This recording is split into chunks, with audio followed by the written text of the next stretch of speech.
Welcome back to Our Issues Milwaukee. I'm your host, Andrea Williams. Tuesday, November 6th is Election Day, and on the ballot is the race for governor, lieutenant governor, U.S. Senate, U.S. Representative, State Assembly, and a number of local races. My next guest is Reverend Gregory Lewis of St. Gabriel's Church of God in Christ. He's here to talk about the mission of getting souls to the polls. How are you, Reverend Lewis? I'm great. Welcome back to the show. Thank you. It's always a pleasure. And you've got a group of 120 inner city churches from around Milwaukee who have united to form this alliance. And like I said, you're calling it Souls to the Polls. Yes. Tell us about it. Yes. You know, we have a group of pastors and faith leaders who are gathering together to make sure that we get our communities out to vote. And it's very important that we work together, because we have to really bring some hope into those areas that are really disparaged, and we have to make sure that they understand how important the vote is, you know, to create space for you to evolve into something different that is, you know, than what we've been experiencing in our past.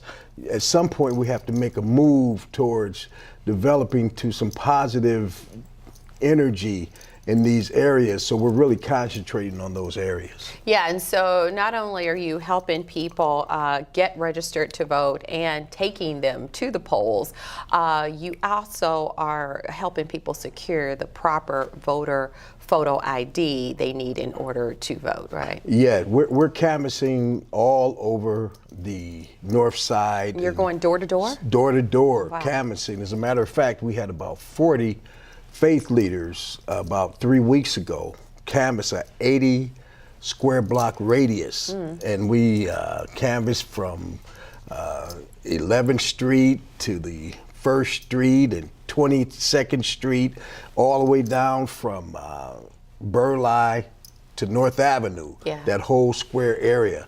And we knocked on doors and talked to people about their registration, about those IDs, photo IDs, and also giving them dates for coming out to vote on November 6th, and important dates that we really encourage them to come out, and that'll be October 28th, when we're asking them to leave church, don't go home and eat, go right to the polls and vote, and then go home. Okay. And we're also going to do that on November 4th, but we really want to concentrate on October 28th right now, because what we want to do is make sure that people understand that doing this together will really create this groundswell. So then when we come back on November 4th and then we come back on November 6th, you know, we'll have these people willing and ready to vote, and they'll have all the things in place that they need for going to the polls and not having a lot of problems. Yeah. And that's another reason for having this early voting on October 28th, because we don't want them being discouraged with long lines and, you know, and finding out that, you know, you don't have what you need when you go to the polls, because we want, you know, voting should be easy, Andrea. You know, I should be able to go to McDonald's or Burger King and say, hey, I want a burger and a ballot, you know. We should be able to do that, but, you know, we make it so hard for folks to express themselves. You know, I think that's just something that we need to change. Well, that's why we're having this conversation, because I think that people are thrown so many details and so much information that sometimes it gets confusing. Yes. And so when we're able to kind of help spread the word and make sure people totally understand what they need to do and how they can do it, that also gives them the information and what they need in order to help spread the word. So that's what it's all about. And I think it's important to mention that with all of the churches that are coming together and encouraging the vote, you're not telling people who to vote for. You just want them to vote. That's very important. Everything is bipartisan. Yeah. You know, so we, you know, most churches have that 501c3 designation, and we don't want to, you know, get involved in that area at all. Yeah. But, you know, what's important is that we take the step and that we step into the space that's been created by that unity and make sure that people get out to vote. You know, just one step at a time. Maybe in the future we can talk about other ways.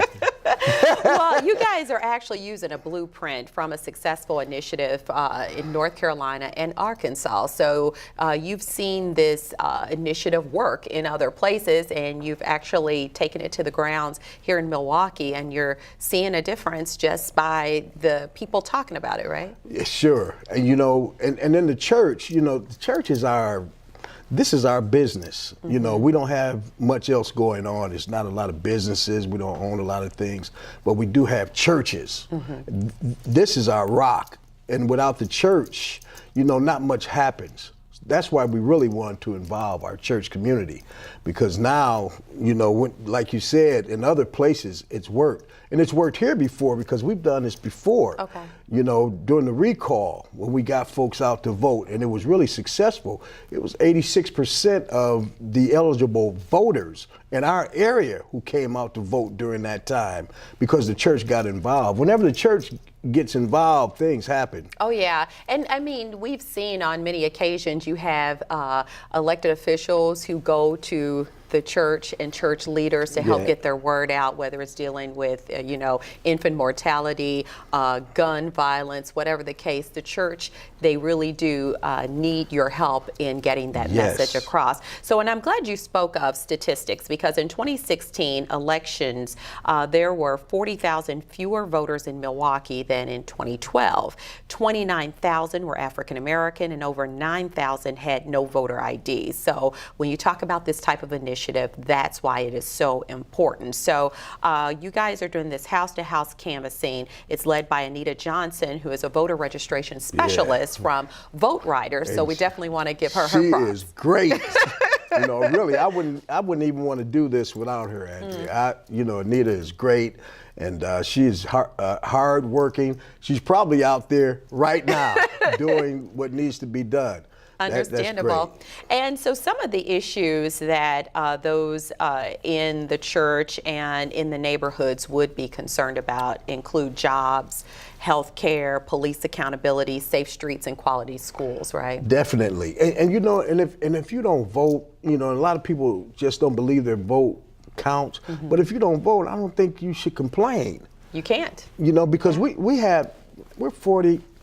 The community I live in, the black community is 44% of the city. Mm-hmm. Now, that should be power in our community to bring resources that can resolve some of the issues you just expressed, but we don't vote.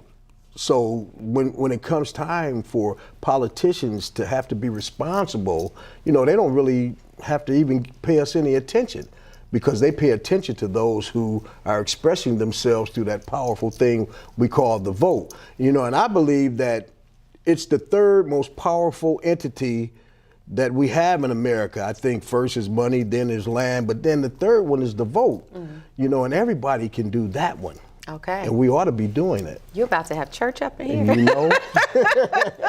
And you did mention October 28th is a huge day. That's huge. And that's a part of the weekend voting. So people after church, you guys are going to be heading to those polls. And real quick, I don't want to run out of time, but ministers are organizing their congregations and providing transportation to their church members after the service to vote. So if somebody needs a ride to the polls, what number do they call? They can call me. All right. 414-324-1629, and I'm helping to organize those rides. I love and we'll it. have enough drivers to take care of folks who need a ride. All right. The number again, 414-324-1629. And are you looking for volunteers still? Yeah, we're always looking for volunteers to canvass, because we want to touch every door in the city. But we have a lot of individuals who want to help with the drive. You wouldn't believe it. So, this has become quite an activity for, everybody in black, white, Hispanic. We're all getting involved in doing this together. And that's what I really like about the whole thing. We're working together. That's what it's all about. Thank you so much for stopping by. Well, thank you. And continued success. Thank you. Reverend Gregory Lewis is the pastor of St. Gabriel's Church of God in Christ, and he's a member of Pastors United. For more information on Souls to the Polls, again, call 324-1629. And keep in mind, early voting sites include Zeitler, Municipal Building, Midtown Center, Mitchell Street Library, Zablocki Library, Center Street Library, Mill Road Library, UWM, and MATC. That's going to do it for today's show. I'm your host, Andrea Williams. As always, thank you for watching, and I hope you join us again next week as we take another look at our issues, Milwaukee. Have a great day.